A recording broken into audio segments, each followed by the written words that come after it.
손도 한번 흔들어도 좋습니다. 오늘도 변함없이 앞에는 촛불이 하나 켜졌습니다. 하나 둘 이렇게 촛불이 켜져 나갈 때에 여러분 무슨 생각이 들어갑니까? 그저 장식용으로 보입니까? 아닙니다.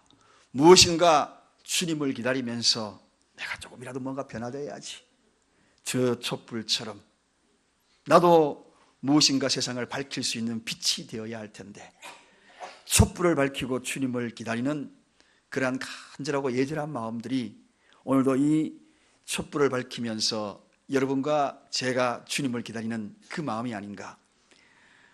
오늘은 특별히 이 촛불을 밝히면서 우리 예수님이 정말 특별하게 인정한 그 믿음에 대해서 한번 살펴보고자 합니다.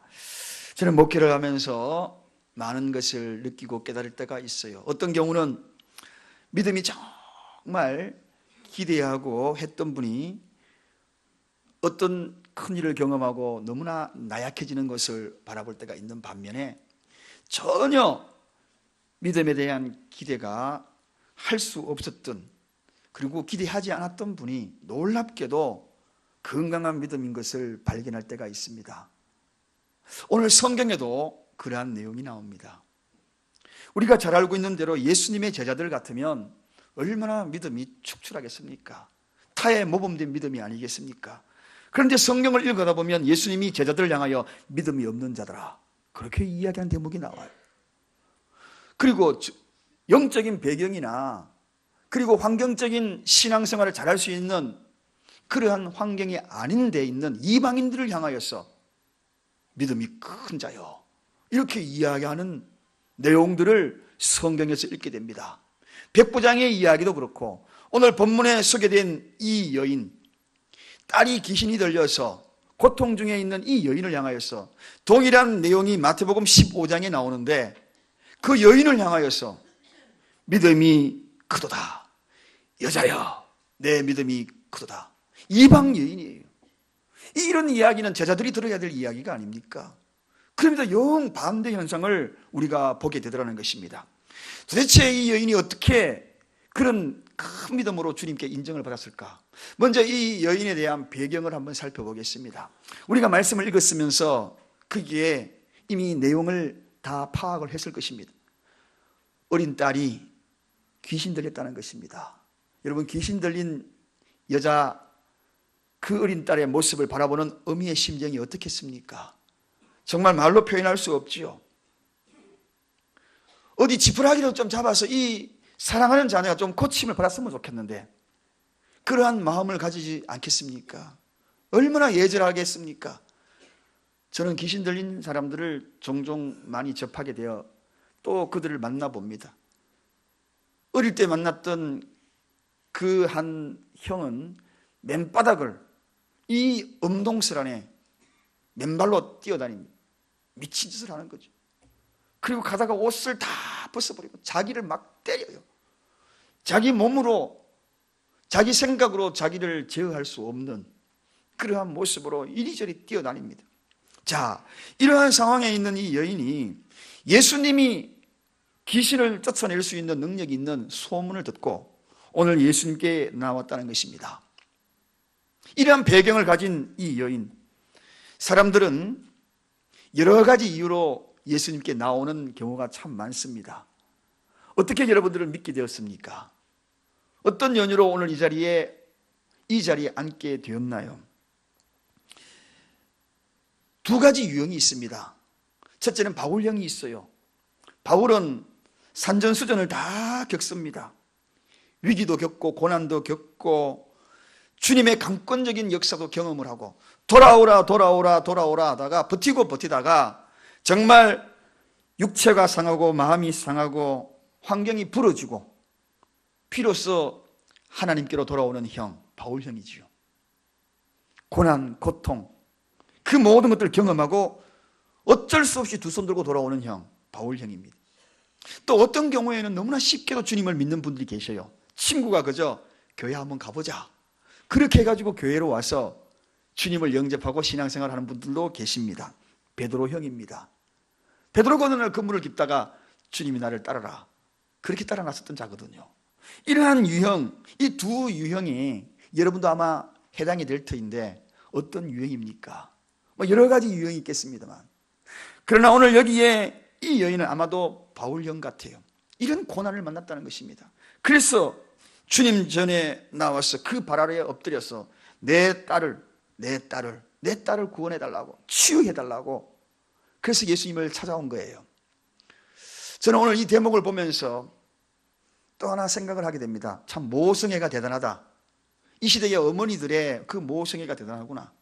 아버지가 딸을 데리고 나왔다는 기록이 아니고 어머니가 데리고 왔다. 성경에도 보면은요, 대부분 어머니가 그 자녀에 대한 간절하고 예절한 마음을 보게 됩니다. 특별한 기도 제목을 가지고 있는 그 가정을 보면, 특별히 자녀에 대한 문제를 가지고 있는 부분을 보면 아버지가 작정하여서 기도하는 것은 별로 못 봤어요. 대부분 어머니가 철야하고 새벽 작정을 하고 그런 분들을 보게 됩니다. 부성애보다 모성애가 강한지 어쨌든 그런 모습을 바라보게 되는 것이 오늘 본문의 이야기입니다. 며칠 전에 우연히 이런 말 저런 말 하다가 제 아내가 저에게 이렇게 물었습니다. 단 둘이 있는 데서 저에게 물었어요. 만약 아들하고 내하고 물에 빠지면 누구를 먼저 건져주겠냐고 저한테 그런 질문을 하는 거예요. 제가 어떻게 대답했을 것 같아요? 저는 제 입에서, 제 생각 속에서 그저 당연히 당신이지, 당신 먼저 건지지, 그렇게 대답을 했습니다. 이 대답을 하면 제 마음속으로 또 어떤 생각을 가지겠습니까? 동일하게 반문하겠지요. 그러면 당신은 내가 아들하고 나하고 물에 빠지면 누구를 건져줄 거야? 그렇게 이야기하면 저는 여러분은 누구를 건져줄 것 같은 대답을 나올 것 같습니까? 예? 정말 섭섭하네요, 정말. 여러분들조차도. 그래서 저는 30년 넘게 둘이 살았잖아요. 애들은 이제 커가면서 다 객지 생활했고 그랬는데 전 줄 알았어요, 솔직히. 왜냐하면 마음은 어떨지 몰라도 그래도 눈앞에 앞에 있잖아요. 그리고 둘밖에 없잖아요. 그냥 너무나 태연하게 아들 먼저 건지지 이러는 거예요. 야, 한편으로 생각하니까 눈물이 핑 돌라 그러더라고요. 마누라도 별 볼 일 없구나, 이런 마음을 가지고 내심 섭섭했습니다. 솔직한 심정이에요. 여러분들은 집에 가가지고 한번 물어보시기 바랍니다. 어떻게 대답하는지. 오늘 이 답변을 듣고 집에 가가지고 대답하면 좀 편하게 대답할 것 같은데, 그래서 제가 그랬어요. 치사하다, 치사해. 당신이 안 건져도 좋아. 내 스스로 헤엄쳐 나올 거야. 어쩌면 여러분들 가운데 속 썩이는 남편과 아들이 있다면 또 이렇게 이야기할 수도 있어요. 둘 다 안 건질 거야. 내 혼자 편안하게 살 거야. 복장 터지게 내가 뭐 괜히 자식 건져. 자식이 자식다워야지. 남편은 남편 노릇을 해야지. 차라리 내 혼자 보험 들었는 보험금 찾아가지고 내 혼자 그냥 행복하게 살 거야. 그런데 오늘 본문을 보니까 어머니는 안 그렇더라고요. 어머니는 이 귀신 들린 어린 딸, 그 딸을 향하여 모성애를 드러내면 예수님께 나와서 그 발 앞에 엎드렸다는. 그런데 이 엎드린 것만으로 예수님께 큰 믿음을 인정받았을까? 여자여 내 믿음이 크다, 이 믿음을 인정받았을까? 그것은 아닐 것이라 생각했습니다.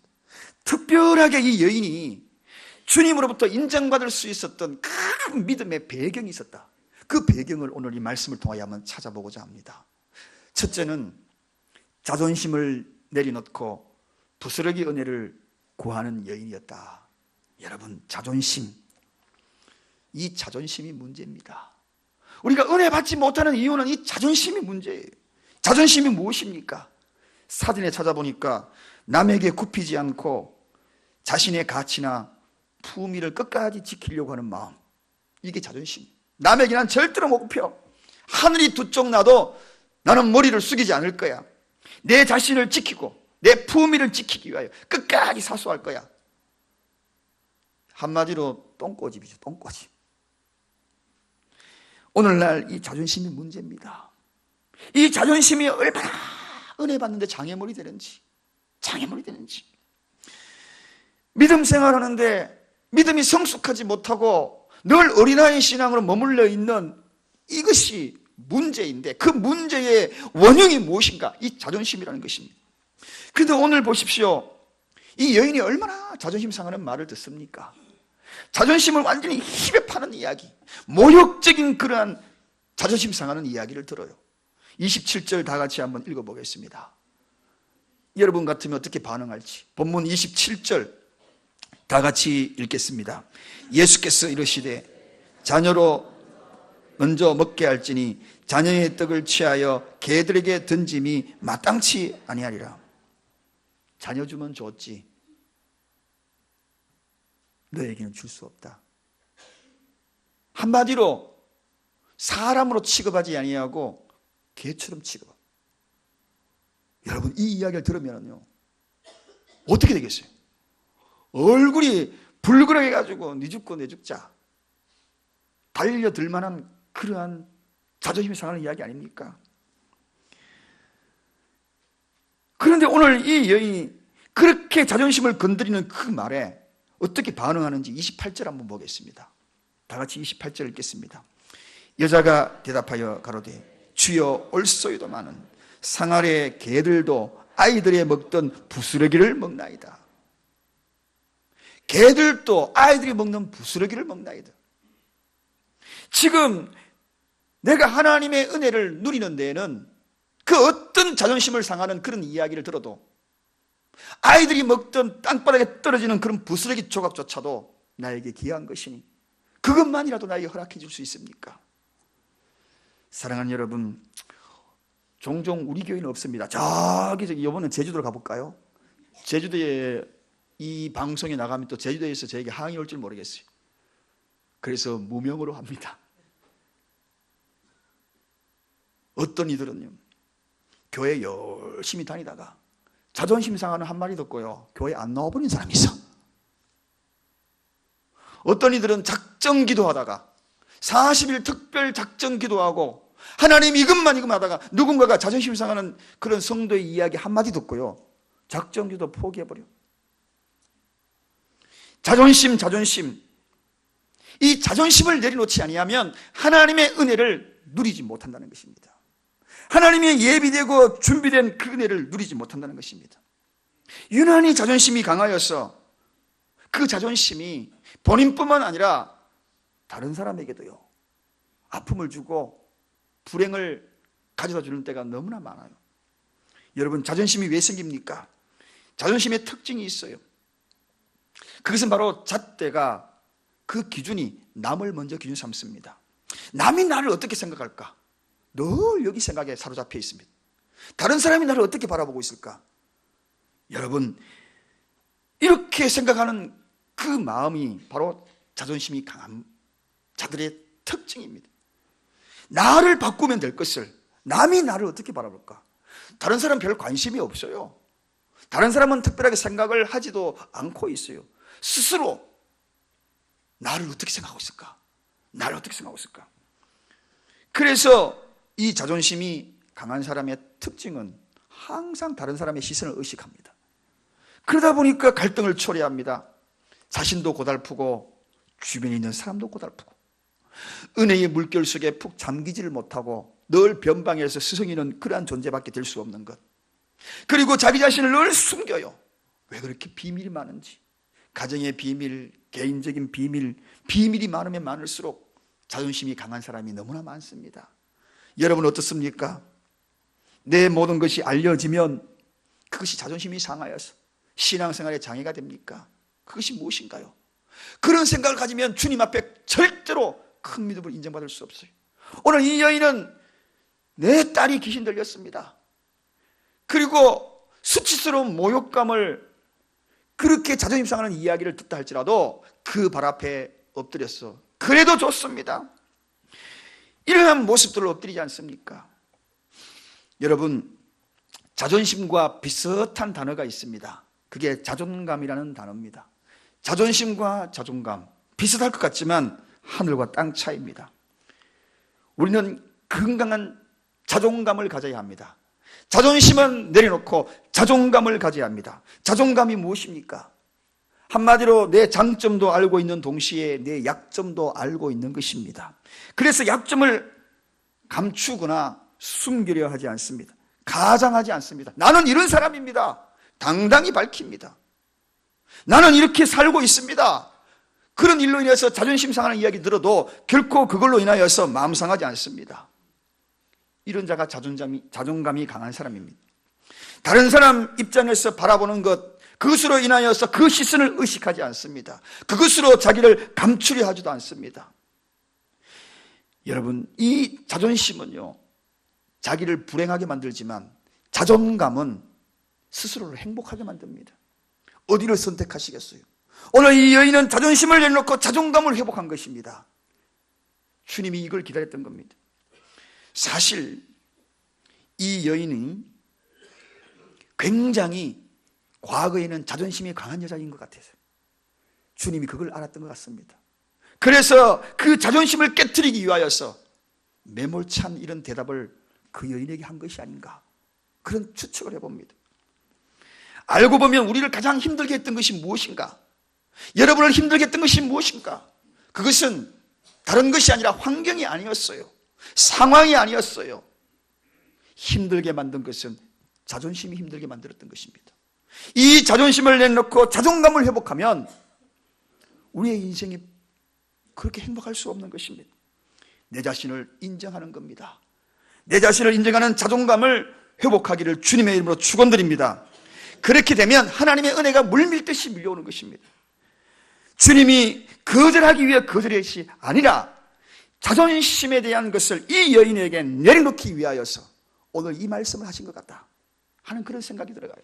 그래서 오늘 그 내용을 분명하게 알 수 있는 것이 29절입니다. 오늘 29절 한번 가보겠습니다. 다 같이 29절 읽겠습니다. 시작. 예수께서 가라사대 이 말을 하였으니 돌아가라, 귀신이 내 딸에게서 나갔느니라 하시매. 이 말을 했으니 자존심을 내려놓는 그 모든 일들, 주님 그렇습니다. 내 자존심이 산산조각나면 어떻습니까? 하면서 그 발 앞에 엎드리고 나는 부스러기라도 좋습니다. 그런 말로 표현할 취급을 당하도 좋습니다. 그러면서 그 발 앞에 엎드리는 이 여인, 이에 예수께서 가라사대 그래, 네가 그동안에 그만큼 강했던 그 자존심을 다 내려놓는구나. 그 말을 하였으니 돌아가라, 귀신이 내 딸에게서 나갔느니라. 할렐루야, 할렐루야. 오늘 우리 얄팍한 자존심으로 주님의 은혜를 가로막지 마십시다. 신앙생활 하면서 그 누군가가 여러분의 자존심을 건드렸어. 나는 신앙생활 그만할래. 한마디로 뒤돌아서서 또 신앙생활에 나아가야 되고 줄기차게 뻗어가야 될 것들이 자존심 문제로 인하여서 무너지지 않기를 주님의 이름으로 간절히 축원드립니다. 자존심을 내려놓으면 많은 것들이 다가옵니다. 그것보다 더 큰 것은 이 말을 하였으니 돌아가라, 주님의 응답과 은혜가 다가오게 될 줄로 믿습니다. 두 번째입니다. 두 번째는 이 여인이 어떠한 악조건의 환경에서도 핑계를 삼지 않는 믿음이었다. 핑계 삼지 않는 믿음. 여러분, 오늘 이 여인의 이력과 출신과 배경을 보십시오. 정말 악조건 속에서 신앙생활 하는 자입니다. 한마디로 돌아보면 이 여인의 배경이 어떻습니까? 26절에 그 배경을 이야기합니다. 그 여자는 헬라인이요 스로보니게 족속이라. 거기다가 가정적으로는 딸에게서 귀신이 들린 그러한 집안. 정말 배경으로 바라보면 아주 신앙생활하기 어려운 그런 배경입니다. 그 여자가 헬라인이다. 이 헬라, 그런데 마태복음에 보면 가나안 여자다 그렇게 소개되고 있거든요. 그러면은 도대체 이 여자의 출신이 어디냐? 가나안, 헬라인 도대체 어디냐? 여기에는 우리가 조금 성경을 이해할 필요성이 있습니다. 우리가요, 요즘도 그런 분 많이 계셔요. 어르신들은 키 크고 그리고 눈이 파랗고 그리고 얼굴 희고 코만 크고 백인이면요 전부가 다 어디 사람이라 그럽니까? 미국 사람이라 해요. 미국 사람이라고 이야기하지도 않고 미국 놈이라 그래. 미국 놈. 우리보다 조금 강한 사람, 강한 나라들은 처음 놈자를 다 붙여. 소련 놈, 중국 놈, 일본 놈. 좀 못하면은요 방글라데시 사람, 베트남 사람 뭐 다 그렇게 하잖아요. 참 이상해요. 우리 한국 사람들은 정말 나빠요. 속성이 나빠. 자기 강한 거를 못 참나 봐요. 오늘 여기에 성경에도요, 유대 민족이 아닌 당시의 헬라 문화권에 다 있었거든요. 헬라 문화가 지배하고 있었어요. 그러니까 그저 표현하기 쉽게 이방 사람들의 전체를 헬라 사람 이렇게 표현했던 것입니다. 구체적으로는 가나안이요, 여기에 스로보니게 족속이라 이렇게 소개하고 아주 분명하게 밝히고 있습니다. 그럼 이 스로보니게 족속이 지금 어디에 기거하고 있습니까? 24절 한번 가보겠습니다. 24절 본문 우리가 읽었던 24절에 보니까 기거하고 있는 장소가 소개되고 있습니다. 어느 지경에 살고 있었다고요? 두로 지경. 이 두로 지경에 살고 있다는 것입니다. 이 두로 지경, 예수님이 의도적으로 이 두로 지경에 갔다는 것이거든요. 두로 지경에 갔어. 그럼 두로 지경이 어디냐? 스로보니게 족속이 살고 있는 그 지역이 어디냐 하면은 이스라엘 북쪽 국경을 벗어난 지역입니다. 국경을 벗어난 지역이니까 국경을 넘어간 겁니다. 너무나 놀랍지 않습니까? 국경을 넘어가지고 지금 예수님이 찾아간 거예요. 이 두로 지경에 살았던 이 사람들, 스로보니게 족속들은 이스라엘과 아주 나쁜 관계입니다. 이스라엘 백성들이 그들을 취급할 때 개처럼 취급한 겁니다. 개처럼. 그래서 오늘 아까 서두에 그렇게 예수님이 말씀하신 이유가, 배경이 그렇게 있는 것입니다. 그 지역에 사는 사람 모두를 철저한 이방인이요, 철저한 어둠의 자식이요, 저주받은 족속으로 생각하고 있었다는 것입니다. 그런데 그렇게 된 그 자리에서 이 여인이 믿음 생활을 하고 있는, 그리고 주님 앞에 엎드려서 무릎을 꿇었다는 것입니다. 얼마나 악적거립니까? 그러한 속에서 주님 앞에 무릎을 꿇은 이 여인을 바라보면서 여러분은 무슨 생각이 들어가십니까? 저는 이 두로 지역에 예수님이 직접적으로 찾아간 것은 이 여인을 만나러 간 것이 틀림이 없다. 이런 사람 큰 믿음, 이 여인을 만나러 간 것이 틀림이 없다. 배경이 화려하다고 해가지고 신앙생활 잘하는 거 아닙니다. 어떤 사람은 그래요. 믿는 집안에서 줄곧 자랐으니까 당신은 신앙생활 잘하지. 천만의 만만의 말씀. 제가 알고 있는 어떤 목사님, 아들이 아직 안 믿어. 예수 안 믿어. 여러분, 목사 집안이라고 해가지고 예수 다 잘 믿는 줄 아셔요. 환경이 좌지우지 아니하는 것은, 환경을 일하게 하는 것은 핑계입니다. 핑계. 오늘 이 여인을 바라보았으면 전혀 환경이 아니지 않습니까?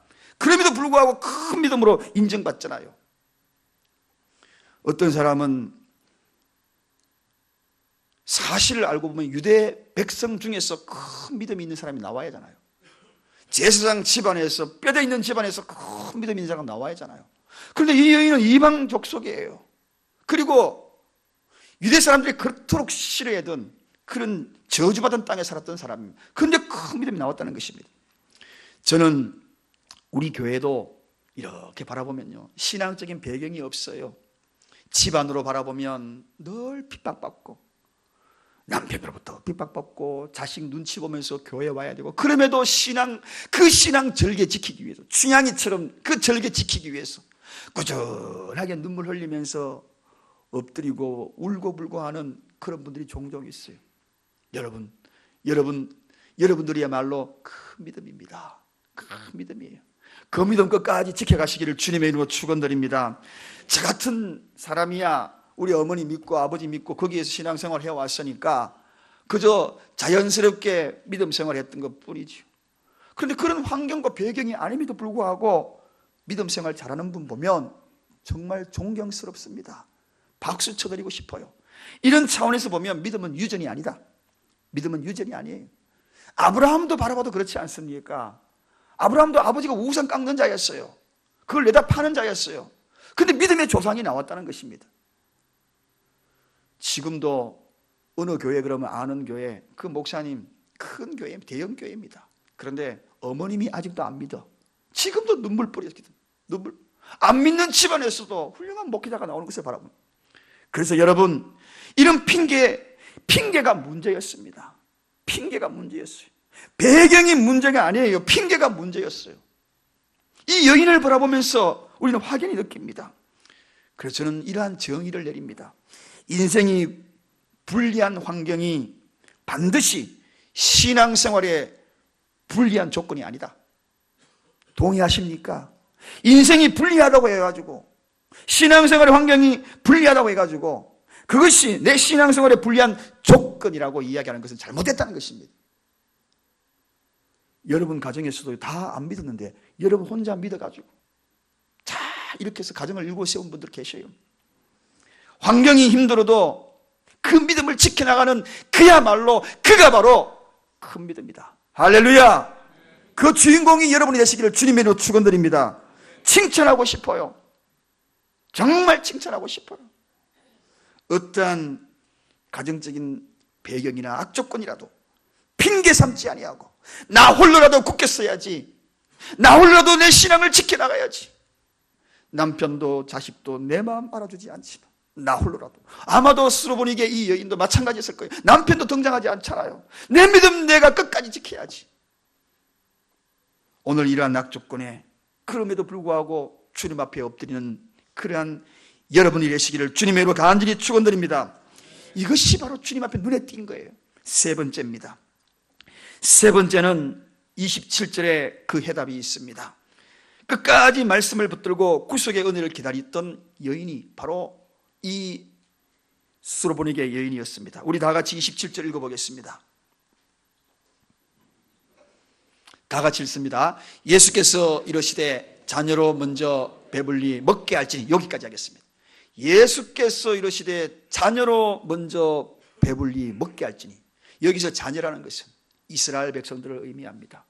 그들을 먼저 배불리 먹게 할지니, 그러면 이스라엘 백성들만 먼저 먹었지 사실은 다음에 또 누군가에게 먹여야 될 대상이 있다는 것을 일러주는 단어가 있습니다. 그 단어가 뭡니까? 순차적으로 소개하는 단어가 뭐라고요? 먼저라는 단어입니다. 먼저. 오늘 이 먼저, 그렇습니다. 먼저 다음에는 그 누군가가 있다는 것입니다. 한마디로 이스라엘 백성들 이 다음에는 이방인들에게도 복음이 있다는 것입니다. 할렐루야.